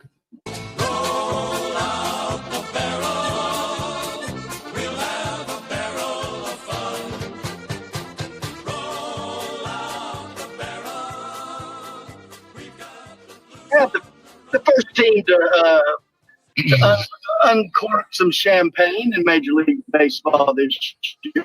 That was fun. A minute ago that really in this contest is true. You gotta hit one in that double-digit range, and then sort of hit the 3, 4s, and 5s after that, and you got a good spot. I'm gonna take Maryland plus 10 at Wisconsin. I think it's going to be a rainy day. I'm not in Wisconsin. I mean, who knows much about either one of these teams, quite frankly. But I'm gonna take the Terps on the road plus the 10. Well, if you don't know anything about them, why are you taking them? I like the number. Okay. And my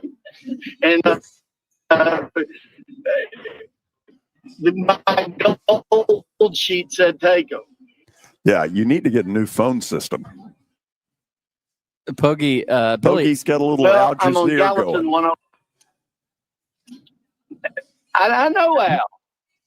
Hoagie, get rid of the cricket and come up to the 2025, Hoss.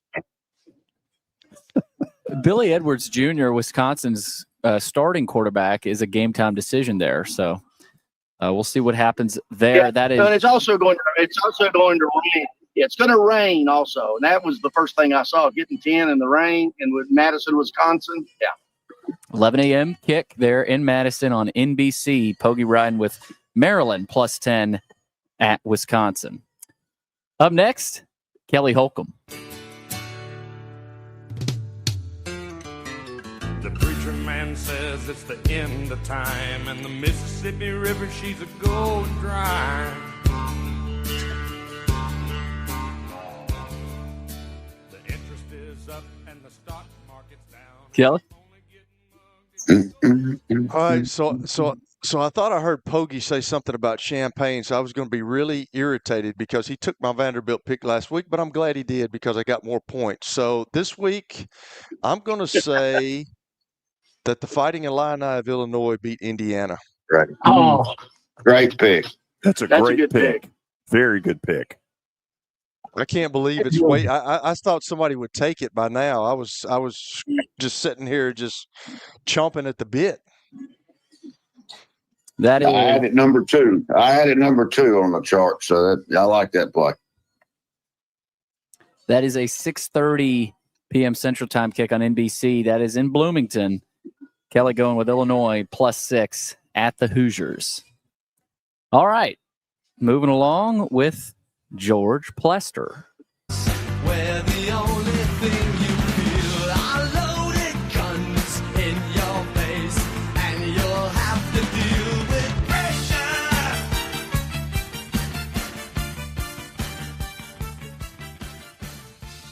If Illinois is the second best pick on the board, the best one is Memphis, my former broadcast stomping grounds. They're going to stomp one on Arkansas. Okay. So George go with Memphis plus 7.5. So, okay, let me ask this question. Anybody else think Memphis wins that game? No. No. No. No. You know what? You know what? Nobody hesitated either. You know what? No. That was one of the great Underdog Picks moments. If you're so confident, George, book it. Book it. Book it. Oh my. I'm going to pound Arkansas. Thanks a lot, Chuck. Oh, God, this is too much fun.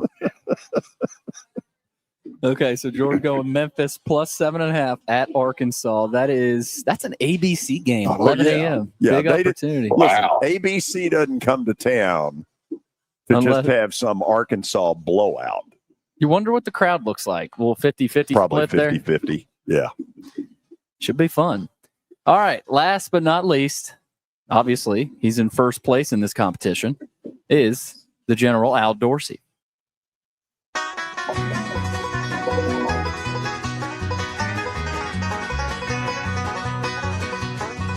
that I was on a rocky top down in the Tennessee hills. General? Well, Kelly got my main pick.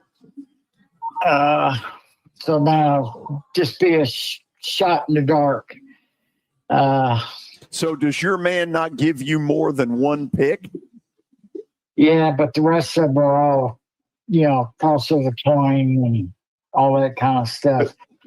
I'm between two games here.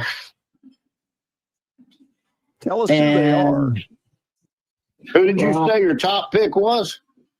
Illinois over in Indiana. I'm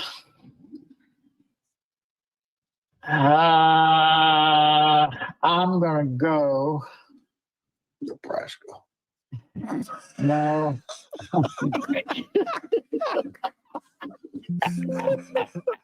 You got the whole board. The whole board's yours. General, the show ends at 5. I'm going to go with the Auburn Tigers over Oklahoma. There you go. Well, that was my number 2, and it should have been my number 1. I liked it better than Maryland, so I like Auburn on the road. You liked it better than Maryland, but you took Maryland. I like the points too. So yeah. Memphis has got a better shot than Auburn. Yes. The other one I was debating was Florida, Miami. Ooh. You never know when Florida might come up and play well. When they play to their capabilities, they can beat most anybody. Yep. They sure need it. Unless their quarterback throws 5 picks again. Yeah, but if he doesn't, that was a close ball game until the second half. Yeah.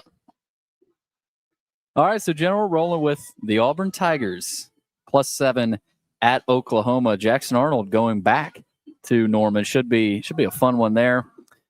So that'll wrap it up. We take a look at this week's picks for week 5, week 4 of the season, week 5 of Underdog Picks. Chuck rolling with Hawaii plus 2.5 against Fresno. Poggy going with Maryland plus 10 at Wisconsin. Kelly going with Illinois plus 6 at Indiana. George going with Memphis plus 7.5 at Arkansas. Oh, no, it's not at Arkansas. Oh, that's my bad. At home against Arkansas. My bad. Was that a big reason you picked it? I mean, you said it's going to be a 50-50 split. So how much does the crowd come into play here? Listen, I don't care what these 4 think. Memphis is going to be right in that game. Billy, he picked it because he wants everybody to know that he used to be the announcer for the games at Memphis. So it gives him another opportunity to talk about it. He even had some wordsmith here. He said, my former stomping ground is going to do some stomping of their own. So he was trying to be a poet there, too. Poggy, he can't turn the page on it. Kelly, It sounded like Kelly. the book it to me. it was 38 years ago. I mean, get over it. Hey, turn the page, build a bridge, and get over it. Hey, and we've heard about it on Nashville radio the last 37. Yes, we have. And then the general going with Auburn +7 at Oklahoma. Gentlemen, enjoy the football this weekend. And most of all, good luck. Yeah, save it. So fun, Billy. So, Hey, boys. hold on. Let me ask this, Chuck. How many of these win this week? I think we go 4-1. Really? Wow. No, wait a minute. I was just gonna mess with you. I think that there's. I think we got two winners. I say Illinois and Hawaii. I mean, Okay. I'm not correct. I don't think there's a chance Auburn can win that game. But you know what? It's early in the season. I don't know. Nobody knows. I like that Illinois pick a lot. Illinois got a better D line, O line than Indiana. Maryland, come on, Poggy. I mean, Wisconsin's not all that good, though. I mean, Wisconsin's not good either. So it's early in the season. Nobody knows. So I like their picks. I'll tell you what, looking at the board this week versus last week, there's a lot more dogs this week that we could choose from. Last week, to me, was kind of tough. A lot of meat, obviously. There's a lot of meat on the bone. A lot this of meat week. on the bone. Yeah, a lot of good dogs. Billy, The dogs are barking this week. Billy, your final act as commissioner. Was this a proud moment for you? This honor, or what was it? This is a proud moment. Proud moment. I mean, Underdog Picks was one of the more fun things we did on the show, and to add Chuck, that's been a blast. It's been a very solid addition. Yeah, and then but the general too. All everything that goes into his picks has been fun. But I'm definitely gonna miss this. Who's going to be the next? Who's the next commissioner? Poggy, we can't reveal that at the moment.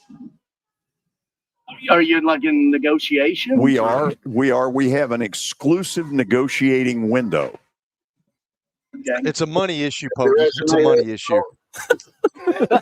I'll sign that. I'll sign the NDA. Send it over. I won't tell anybody.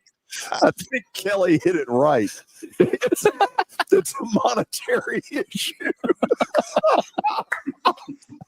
That's a great comment. Guys, have a good weekend. You too, buddy. Good luck. Chuck, if Hawaii wins, don't call me. Not at 2 a.m. By the way, the other team that'll be up late is Michigan State, and their fans are pissed, and I don't blame them. Yeah, that's ridiculous. So they got a 10 o'clock Nashville start time out at Southern Cal. Yeah, I mean, there's a reason that program is falling apart a little bit. Maybe they get it back, but it's going to be tough. And also the Mel Tucker stuff, of course, that didn't help. But a couple other games. I mean, the general had Florida as a sort of a backup pick there. I think Florida's a live dog at Miami. I don't think anybody's a live dog at Miami. Well, I think I don't either. I think Florida has the goods. They're physical, like the general said. They might have thrown 5 picks, but they were in the game. They were in the game. Their defense is playing their butt off. This could be the weekend where their defense gives it one last push. And if because how long does that defense keep playing well? That's kind of the other question. Okay, hold on. Okay, I've got a couple others that I think could be. Hang with it. We'll go to the break, and then we'll talk about some of this stuff. Okay. So stay tuned. This is the George Plaster Show.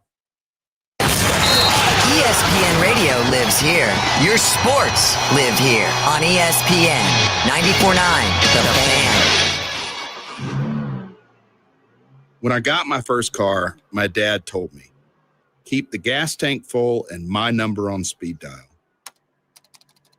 Now parents are telling their kids, save 615-242-9000 just in case. I'm Blair Durham. If you or someone you love is in a wreck, call us. We're here to get you the money you deserve. Sports and Social at Green Hills Mall is the new home for our Football Night in Nashville promotion. Their food is terrific. Their TV setup looks like a racing sports book in Vegas. And if you're a sports fan, you can't beat it. Starting September the 4th, we'll broadcast from Sports and Social every Thursday night. There's Pop-A-Shot, great football, and the chance to win a beautiful Mikey's Motors golf cart. See you at Sports and Social in Green Hills Mall. The George Plaster Show gets advertisers the results they're looking for. For example, here's Metro Nashville police officer Garen Hoskins. You hear me all the time on the show talk about changes in career, people looking to serve their community and get into law enforcement and join a great department. And I just so happened to meet an individual who heard my segment on your show, has already applied, has come from multiple different career paths, and has always had this dream. And we're very glad to have him. That's just going to be the start of many. If you want to be part of the Plaster Show advertising family, it's simple. Just email me, plastergeorge@gmail.com. Again, plastergeorge@gmail.com. We will fit your budget and your needs. Star Physical Therapy was established in 1997 with one great mission: to serve. If you're hurting, don't wait to receive physical therapy. You don't need a referral to see their physical therapist, and early morning and evening appointments are available. Make the call to 615-673-1420 and get rid of that pain. Star Physical Therapy, the official health provider of Football Friday. Two total screw-ups of humongous proportions. Sports. We're not living in an era where perfection is necessary. They thought they were a championship contending team. Here, we told you not to do this. Your sports live here. On ESPN 94.9. And the Game Nashville Sports Network. It's the George Plaster Show. Your sports live here on 94.9 The Fan.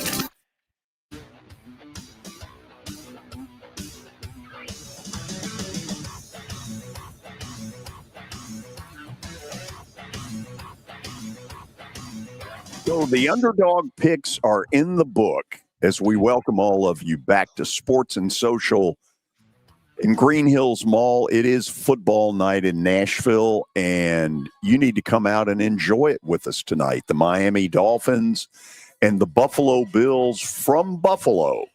This is a game Miami needs desperately. But before we get into the weekend of football, we have a great comment from a listener. Kevin on YouTube, going to miss the back and forth between Billy and Kelly. Best part of the show. Feel bad for his replacement.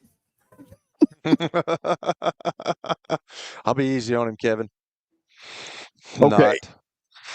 Billy, let's start with your Florida, excuse me, with your Florida-Miami deal. Yeah. I am starting to believe that Miami is one of the 2 or 3 best teams in college football. Oh, yeah. That this is not a fluke. It could be the best team. I mean, they're playing like the best team right now. And that nobody's beating them in Miami.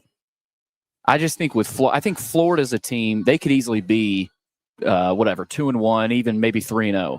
They've had some awful mistakes that have cost them those losses, those games. I think their defense is really good. I think this could be, I think they're going to slow down. They're going to be able to slow down that Miami offense. Notre Dame's defense, I mean, you saw it against A&M. That's not the best Notre Dame. That's not a typical Notre Dame defense under Marcus Freeman. But I think Florida is going to be able to slow Miami down. And I also think Lagway, he's not throwing 5 picks again. And if he does, I'm going to sound like an idiot. I just think Florida has a really good chance there. I don't know if I'd pick it, but I would say, hey, keep an eye on that one. So hold on a second. Isn't all this, even though he pulled it off a year ago to save his job? Yeah. Kelly, it's the same stuff as they were yelling and screaming about the first couple of years. Yeah, it's seems like every year with Billy Napier, he starts off like this. I don't know what they've got going on, but when DJ Lagway throws those intercept, you can't win like that. And I don't think I agree with Billy. I think Miami is a different team this year. I told y'all last week, watching them up front, they seem like the Miamis of old. I think Mario Cristobal's done a really good job of constructing this team where it starts up front on both sides of the ball. They can move people physically on the offensive line this year, and they're going to be tough to beat, especially if they're at home. I just think, because we talked about the red shirt thing, Kelly, the four, you can play 4 games. This is week 4. So if you're Florida's administration, are they sitting here thinking, okay, if they lose tomorrow, if they lose Saturday at Miami, we're going to go ahead and cut the cord with Billy? But if he wins, and have they told Billy that? I don't know what goes on in these conversations. Like, this could be the last ditch effort for Napier, that defense, Lagway. I don't know. I feel something about it. Well, if at Virginia Tech, when they fired Brent Pry, yeah, a lot of that was probably based on the fact that they looked like they quit late in the Vandy game. Right. That team quit on him. Yeah. And the fans quit on Brent Pry. They were out of there before that game was over. They were down by 10 and they started leaving. Yeah. So an AD sitting there going, team quit on him. Fans have quit on him. Might ought to think about this. In Billy Napier's case a week ago, they hung really tough with LSU. Yeah. Kelly, they didn't do anything right when it mattered, and yet still they were right there. Yeah, I agree with you. There's something missing there, though. I don't know what that is. I don't know if it's recruiting. I don't know. The offense he runs is just archaic. I mean, if you watch Florida, they're built on play action, and there's little to no sense of urgency really throughout an entire game. I mean, that's it. That's what's missing. He doesn't need to be, and Florida fans feel this way. They don't want him calling plays. He's still calling plays. They've said for the last 2 years, get an offensive coordinator. Because go ahead, Billy. Sorry. I was just going to say it's hard to do that as the head coach. Now there's some, Lincoln Riley and some of those guys that do that, but I don't know. That's their problem, though, Kelly, at least from my perspective. You got and Tony Basilio talked about it the other day. He's Joes versus pros. Well, you got this DJ Lagway kid who's a big kid, but he doesn't have much. There's no energy flowing from him. Do y'all feel that? I mean, there's no offensively, man. You kind of do what your quarterback does, and if your quarterback has no energy, then your team has your offense has no energy. And if you look at the team, everybody says, well, he doesn't have to be the leader of the team. Well, I'm sorry, but the quarterback is the leader of the team. And when he has no energy and when you're throwing interceptions and you're doing things like that, people start losing trust in you. And you have to have something about you to get guys going. Of course, I'm not in that room down there. I'm not in that program. I don't know if that's the case. That just seemed from me from looking from afar. Well, I know he was a 5-star and, everybody wanted him. And I'd say the same thing with Bryce Underwood. I said the same thing when Vandy went with A.J. Swan as a freshman. I don't think I'd ever be comfortable starting a freshman at the Power 5 level in college football, no matter what star you are. Just because of what you said there, Kelly, the leadership qualities. He may be the best quarterback in the country in high school, but, that's hard throwing him in there in the. Maybe it changes Saturday, but it felt like last Saturday that anytime, because LSU opened the door for Florida to really have a chance, and every time it looked like they might seize the moment, they do something really stupid. Yep. They've got a little bit of Titans in them. They sure do. Another game is Tulane at Ole Miss. Ole Miss, we don't know about Austin Simmons. I try to dig into that, see if he's going to go. I don't think he is. Ole Miss is a 13.5-point favorite. John Summerall, this, Kelly, he's a heck of a coach. I mean, and Kiffin actually said this yesterday in one of his press conferences, one of his availabilities. He said he thinks Summerall is going to be in the SEC next year. either in the SEC. I can't remember if he said SEC or Power 5, but he's going to be a Power 5 head coach next year. He said he was calling it. And I wouldn't be. I don't think any of us would be surprised. So I think this and Ole Miss. Last week they played with fire against Arkansas, and I just think they're playing with a backup quarterback, and Chambliss can run the ball. If you saw a little bit last week, I think Tulane though is a live dog there. Kelly, I had Tulane on my list of potential dogs. I don't know what Ole Miss is yet. My gut feeling is that they're not what they have been, and yet they are 3-0. So I'm kind of talking out of both sides of my mouth because I'm not sure I know what they are. Yeah, I'm gonna talk. That sentiment is exactly what I think. I don't think anybody knows who they are, but Lane Kiffin somehow pulls it out every year, man. Like he had a shot last year to get into the 12, which everybody was thinking they were going to get into the 12, and they did not at the end. But he seems like he's always there on the cusp, and who knows? I think right now with every team in the country, I still don't know. I don't think we totally know what's happening. I don't think we totally know what's going on with any team, and I think Ole Miss falls in that category. And then one more. Arizona State is at Baylor, and Baylor's favored by 2.5. Arizona State's the better team. Yeah, I'm looking at Arizona State there. I still think they could be a ranked team right now. They ran into a buzzsaw there, Mississippi State. I think State's going to be good. State is good this year. I think they're a lot better team they were last year. We'll see what Belichick does. They're at UCF. UCF's a 7.5-point favorite.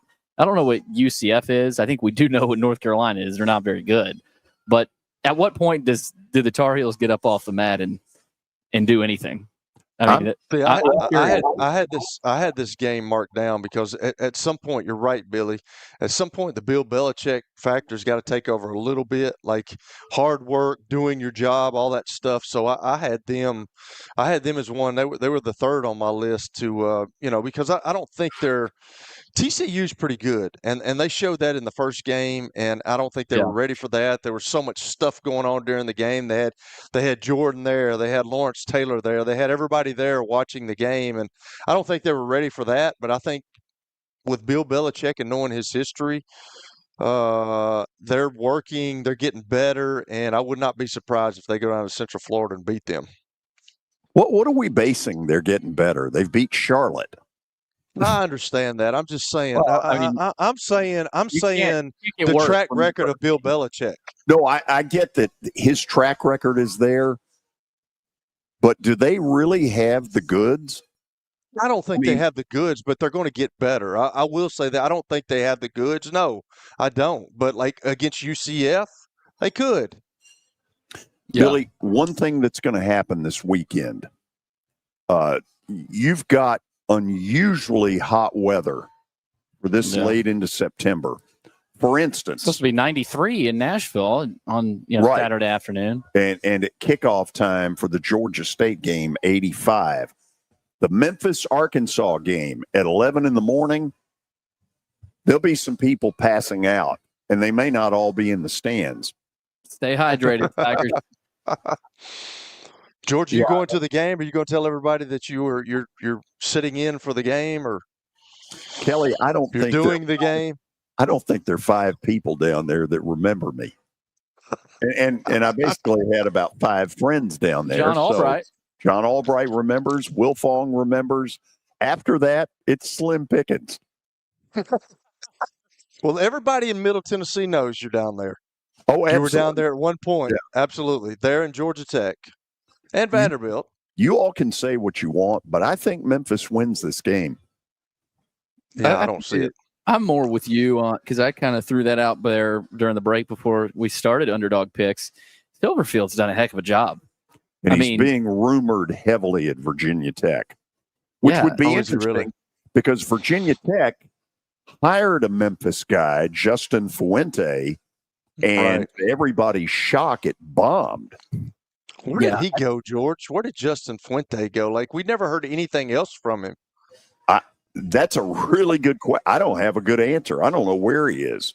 Yeah, I'm not even sure he's in coaching anymore because he really did. You're right, George. He bombed out at Virginia Tech. And I don't think Virginia Tech is as good of a program. You know, I was listening to a podcast a few days ago, and they brought up the fact that, what Frank Beamer did at Virginia Tech, was that just Frank Beamer? Like, phenomenal. Was that just he was that good of a coach? Because since Frank Beamer, what have they done? If you really think about it.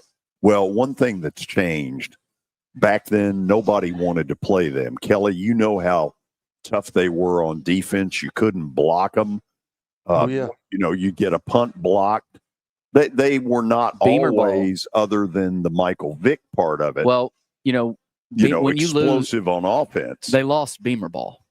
That's what. Yeah.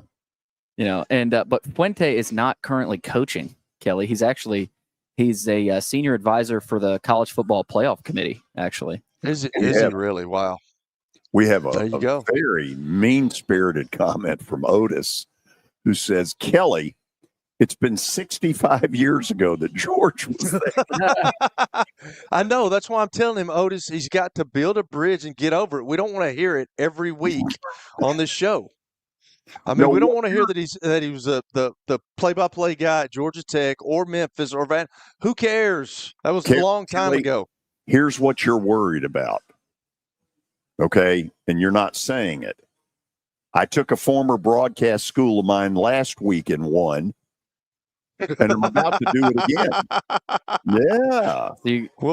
Hey, good for you. Good for you, George. I'll give you a pat on the back when I see you next time. See, I never heard one word from you over the weekend congratulating me on that. And you're not ever going to hear a word from me. At least I'm up front about it. Yeah, you'd made some very snarky comments. Well, he's just going to take Haynes King. Well, yeah, I did, and it worked. I knew it was going to work. Just like I told Pokey the Vanderbilt thing was going to work. I picked them all three. They were my top three. I just picked the one with more points. What a brilliant mind you are. Thinking about it now, I'm kind of glad I'm not going to be here Thursday, because if Memphis wins, you are going to be insufferable. But even worse is if they get plowed. Well, that would be funny. Either way, God. yeah. Yeah. Either way, that's going to be fun. Here's one that nobody's talking about. And Fox has it at 11 in the morning. Utah at home against Texas Tech. What time in Utah is that kickoff? I mean, it's got to be 9 a.m., right? Is it 9 a.m. or 10 a.m.? No, it's got to be 10 a.m., right? 10 a.m. That's not just an hour. Isn't it a 2-hour difference? Well, maybe just an hour, though. Or Mountain. Well, maybe just an hour. West or whatever. I think you're right, Kelly. If somebody knows that, put that on the comments. I don't know. I think it's Mountain Time is an hour from us. And then it's 2 hours from East Coast time. Because that would be the same as Denver, right? Correct. Probably so. So, yeah. It's a little early. It is early. Texas Tech's gone out and bought a squad. They did. They did. They, this is why they did that, to go play at Utah and beat Utah in the trenches. And Whittingham that's going to be tough for Tech. Utah's offense is a little bit like Pavia and Vandy. They picked up Devin Dampier from New Mexico. He was at New Mexico last year, and they brought over New Mexico's offensive coordinator. And you're really seeing that now. We talked about it with Mateer at Oklahoma, obviously with Pavia and Beck at Vandy, and now with Dampier moving over to Utah with his OC. Keep an eye on that kid, because he's a lot like Pavia. He runs it well, and he can improvise, Kelly. So that should be interesting though. Utah's got a good program, man. They're pretty tough out there. They just seems like they always have that one loss that they can't afford every year. It just seems that way with Kyle Whittingham and those guys out there. But they got a really good program. Somebody on the chat put out Alex Golish's name, and it does feel like at the end of the year you're going to hear his name in a lot of stuff.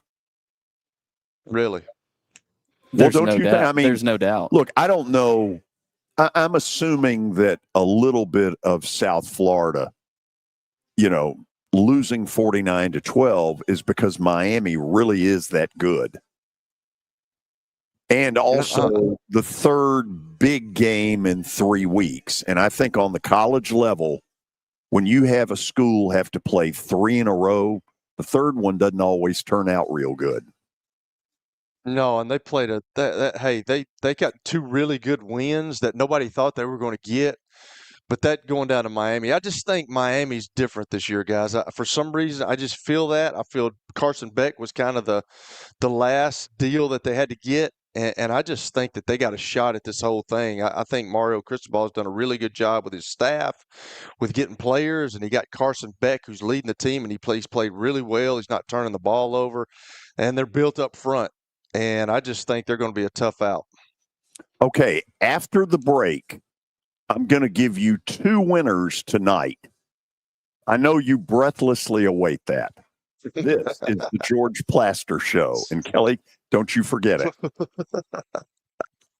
When you're all in for game day, Electronic Express has you covered with the largest selection of in-stock TVs from all the best brands like LG, Samsung, Sony, and Vizio. Right now, get a 65-inch Samsung ultra-high definition TV for just $399, a 98-inch TCL QLED TV for only $1499, or the 75-inch Google Smart TV for just $349. Shopping local has its perks too, like free delivery and up to 24 months interest-free financing. Visit us in-store or at electronicexpress.com. We've got that. The Nashville Oktoberfest is quickly approaching, and now's the time to get your dirndls, lederhosen, and party steins ready. From local breweries to live music to festival artisans, you can't go wrong celebrating this fun Germantown tradition. The Nashville Oktoberfest 2025, Thursday, October 2nd through the 5th at Bicentennial Mall in Germantown. Prepare yourself for 4 days of brats, beer, live music, and competitions. General admission is $10. VIP experience reservations still available at VNashvilleOktoberfest.com. Prost, y'all! The International Brotherhood of Electrical Workers, Local 429, has a path to a dignified career. Are you a skilled electrician or lineman? Tired of dead-end, low-paying jobs? Local 429 is accepting applications for highly skilled electricians and linemen and is providing the best training in Middle Tennessee. They are the International Brotherhood of Electrical Workers, Local 429. Call them at 615-889-4429 or go online to ibew429.org. IBEW Local 429, the best training and training the best. Hey guys, it's Mike from Newton Chevrolet in Russellville. You know about our car care giveaway, right? Well, did you know we have a second giveaway for every person who buys a new vehicle from us? It's our free lifetime warranty. That's right. It covers your engine and transmission for as long as you own your car at absolutely no cost to you. It's the ultimate peace of mind. This September, get a chance to win free oil changes and get a warranty for life. That's how we help you change your experience. Come see us today or shop online with Newton FastPass. It's the George Plaster Show. Your sports live here on 94.9 The Fan.